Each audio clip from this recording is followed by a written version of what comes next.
Hello viewers, welcome back to my channel. Today's video is on the SDTM AE domain, that is adverse event. Whether you are a beginner learning the ropes or an experienced programming preparing for interviews, this video will walk through everything you need to know.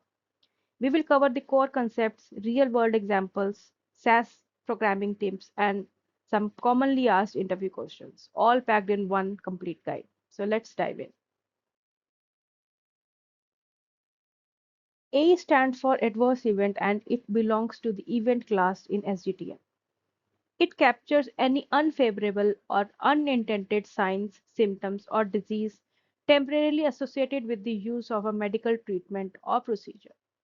It is one of the core safety domain in SDTM and is crucial for safety assessment. Please note that the AE domain will capture all adverse events experienced by subject during the clinical trial. But no AE record will be created if there is no AE experienced by the subject. Due to this logic, the qualifier variables, which are the occur, stat, and reason variables, which are a part of the event class, will not be used in AE domain. They are not permitted because the AE domain contains only records for adverse events that actually occurred. Since the adverse events are occurring, then the variables such as the occur, stat, and reasons have no use in to be included in the AE domain, as they capture the occurrence flag, or the stat is the variable which captures when anything is not done and the reason for it. So all these variables, the occur, stat, and reasons, have no use in AE domain. It is important to know which adverse events from a pre-specified list were not reported, as well as those that did occur. These data should be submitted in a finding class dataset, such as the finding about events and intervention. A record should be included in that finding dataset for each pre-specified adverse event term. Record for adverse event that actually occurred should also exist in the AE dataset with the AE press set to Y. Whereas the record in the finding abouts for the adverse events which were pre-specified, we can have a test as occur, and we can populate the result with the response of yes and no based on whether the pre-specified adverse event occurred or did not occur. Adverse events are often linked into other domains like CM and EX. The RELREC domain is used to establish these relationships, ensuring traceability of the event and action taken. The structure of this domain is one record per adverse event per subject. The topic variable is a term. The required variables are study ID, domain, uSubject ID, a sequence, a term, and a decode. The expected variables are the MEDRA versions coding variables, which are the low level, high level, PT, high group level, bot says SOC variables. Along with that, the severity variables, which is AESCR and that is the seriousness variable, that the AESCR, the AE action, ACN relationship, which is AEL, then A start date and A E and DTC are a part of the expected variables in AE domain. Few of the permissible variables are the AE modify, AE cat, AE ascat, AE press, location, severity, action, other, outcomes, and many other variables as shown here. Please note that the AE modify variable, which is a permissible variable, will be used when the text which is captured in AE term needs to be modified for better understanding on what is this verb dictionary meaning of that verbatim term. As you know, the AE term is a free text variable and it can capture the values in a verbatim form. So if there is sometimes a typo error or some further clarification is not needed, then the updated value of the AE term will be captured in AE modify. And then based on the value of AE modify, we can identify the AE decode from the which is the preferred term as per the MEDRA dictionary. So in this scenario, this is one of the example in which the AE modifier will be used. Otherwise, in most of the cases, the AE modifier variable is kept as null. In SDTM SDTM, SCR is a variable found in the adverse event domain. It stands for the serious event, and it indicates whether an adverse event is considered serious according to the regulatory definitions such as ICH, E2A, or E2B. Its purpose is to indicate whether the adverse event met any of the seriousness criteria. What we mean by the seriousness criteria? There are 8 seriousness criteria variables which tells us to whether the adverse event is serious or not. So as I'm showing you right now, there are 8 criteria variables which are AES scan, which is the adverse event which involves cancer, or AES disability, AES hospitalization, AES MIE, that is the medically important adverse events, or the AES CONG, which is if there is any disabilities, birth defects which is resulting. Then there is the AES DTH, which is whether the adverse event has resulted in any death. Then the AES life, if the adverse event is life threatening, then this variable will be populated. And then there is the AESOD, that is it resulted with the overdose of the adverse event resulted with the overdose of the treatment drug. So based on these 8 severity criteria variables, if ASCR is Y, then at least one of the seriousness criteria variable should also be Y, and vice versa. That means that if any of these 8 criteria variables is Y, then that particular adverse event can be categorized as serious adverse event. Now, if the adverse event has resulted in death, that means the AES DTH variable is populated as Y, then that also means that the outcome of that adverse event is fatal because the patient has died because of that severe that adverse event. So if that is the case, then what are the dependent variables which will get populated?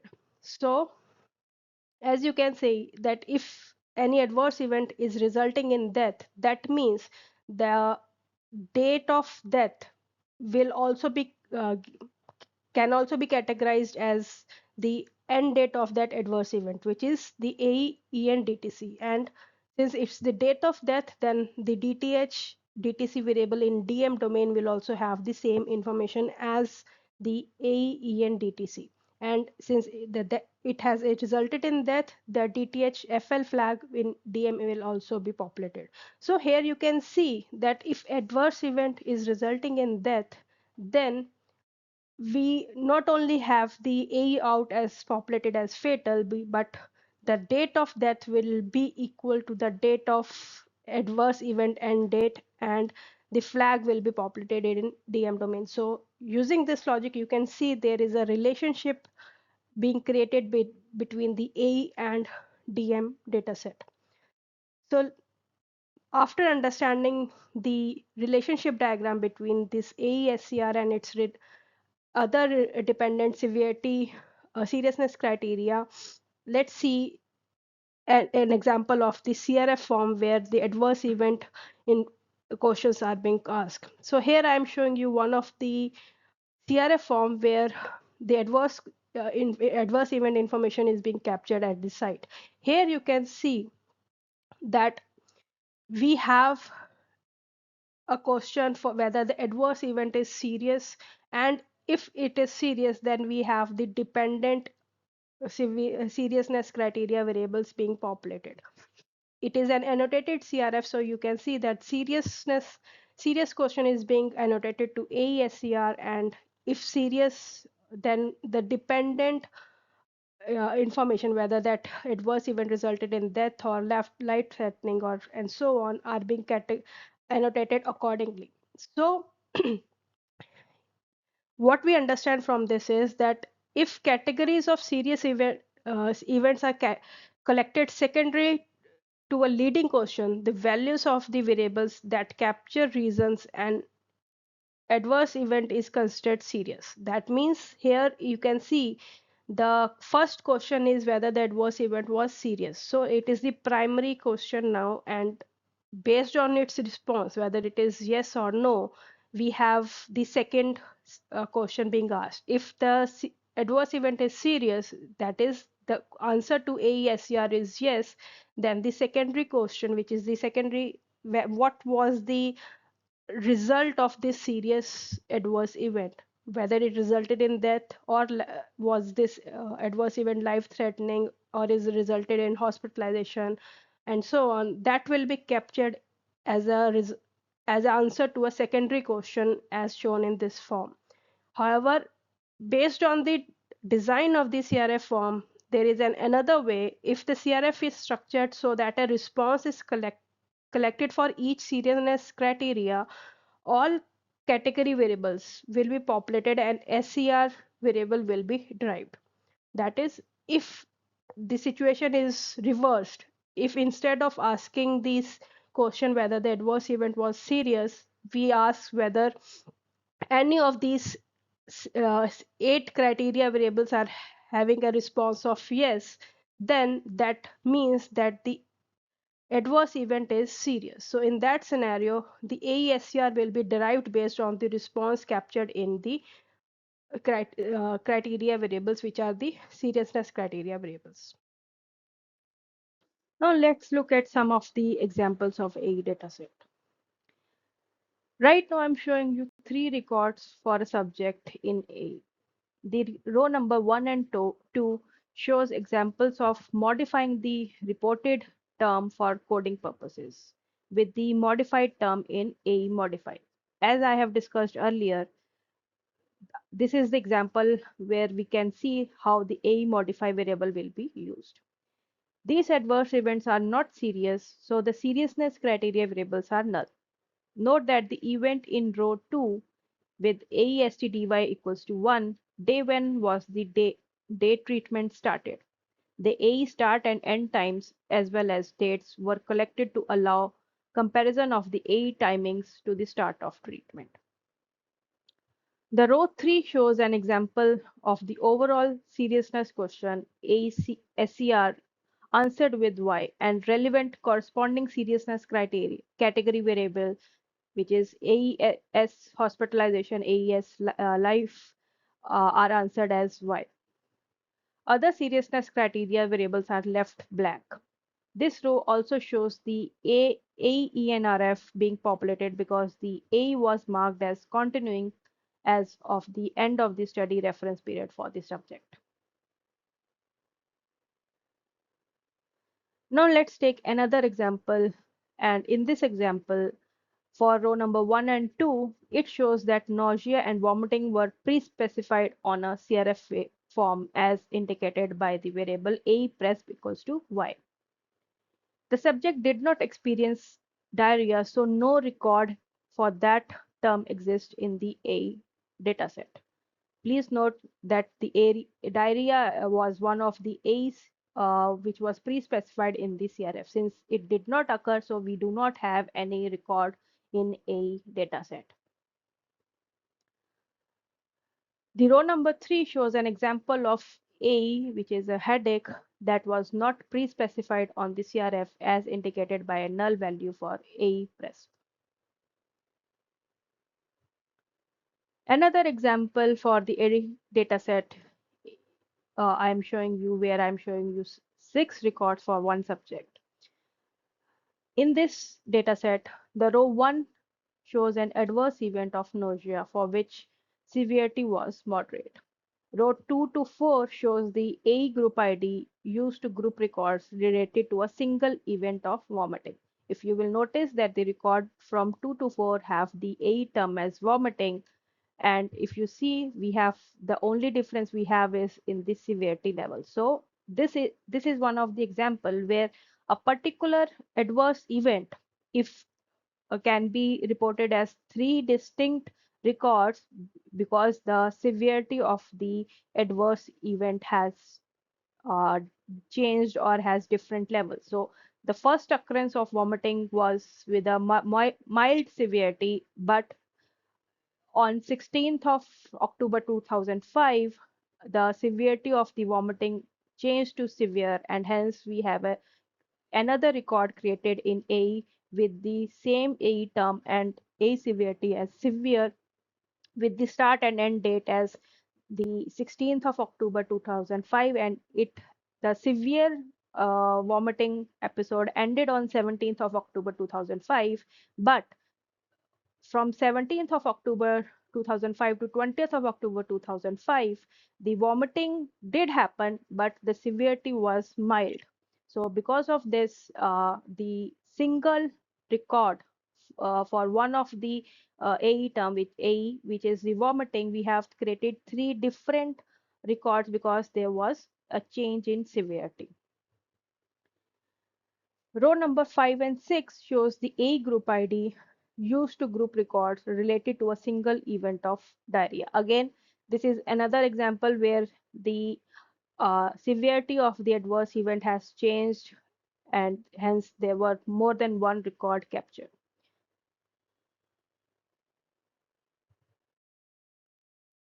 Now let's go through some of the common interview questions that can be asked in AE dataset. The first one is, what is the difference between AE term and AE decode? AE term is the verbatim term exactly as reported by the site or investigator. AE decode is the standardized coding term used or derived from the Bedra dictionary. The next is, when is AE modify used? We have discussed this in our video also, but to answer this in a better way, we can say that if the reported AE term is ambiguous, misspelled, or too vague, the sponsor may clean it up slightly before sending it for Medra coding. For example, the AE term was captured as upset stomach and vomiting. So this AE term can be modified to nausea and vomiting. If no changes are made to the verbatim term, modify variable is typically left blank or is not included in the dataset. The next question is, how do you determine whether an AE is serious? The AE serious variable is set to Y if the AE meet any seriousness criteria, such as resulting in death, life-threatening condition, hospitalization, disability, or requiring intervention to prevent permanent impairment. This is typically derived based on the CRF checkboxes for the few of the AE seriousness criteria, which we have discussed in our video also. If any of those 8 criteria variables is having a value of yes, then that adverse event is classified as AE serious. And vice versa also, if the question is being asked on the CRF form whether the adverse event is serious or not, and the response to that question is yes, then we should have a supporting answer to the 8 seriousness criteria variables, and any of those 8 variables can have at least one variable should have a value of y. The next is, how is the AE domain linked to other domains like CM, EX, or LB? These links are typically maintained through the RELREC domain, which shows the relationship between records in AE and other domains.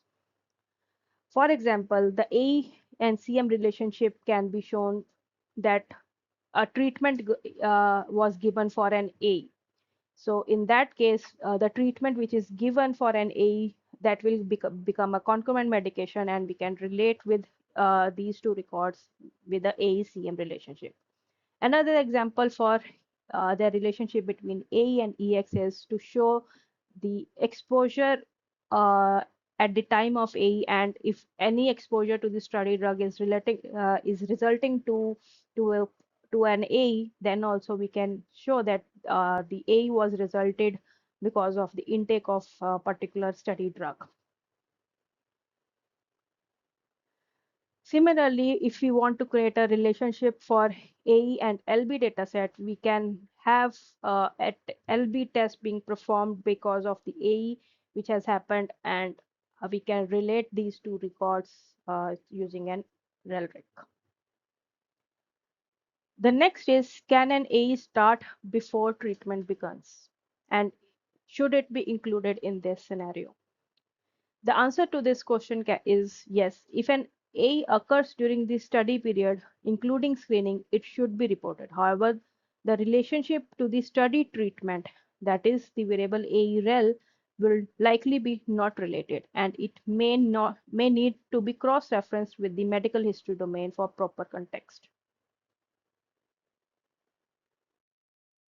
That's all for today. If you find this video helpful, give it a like, share it, and subscribe to the channel for more content like this. If you want me to cover any specific topic, let me know in comments. Thanks for watching.